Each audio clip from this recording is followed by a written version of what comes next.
झोपडपट्टीतील घर विक्रीत 5 लाखांची फसवणूक, दोघांविरुद्ध फौजदार चावडी पोलिसात गुन्हा। मनोहरनगर झोपडपट्टी येथील घर जागा विक्री करतो असे सांगून 5,10,000 रुपयांची फसवणूक केल्याप्रकरणी दोघांविरुद्ध फौजदार चावडी पोलीस ठाण्यात गुन्हा दाखल झाला आहे। बाबा मलिक अब्दुल गनी शेख, राहणार मनोहरनगर झोपडपट्टी मुरारजीपेठ, गोविंद बबरुवान कांबळे, राहणार निराळे वस्ती मुरारजीपेठ असे गुन्हा दाखल झालेल्या दोघांची नावे आहेत।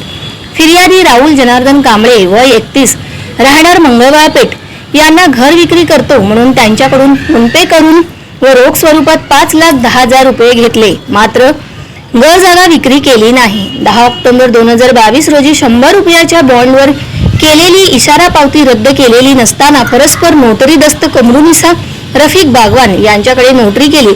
10 ऑक्टोबर रोजीची इशारा पावती रद्द झाल्याची नोटरी करून फसवणूक केल्याचे राहुल कांबळे यांच्या लक्षात आले। याबाबत चौकशी करण्यासाठी गेले असता राहुल कांबळे यांना शिवीगाळ करून त्यांच्या पत्नीस अॅट्रॉसिटीची धमकी दिली असे फिर्यादीमध्ये नमूद करण्यात आले आहे। तपास पोलीस उपनिरीक्षक पाटोळे करीत आहेत।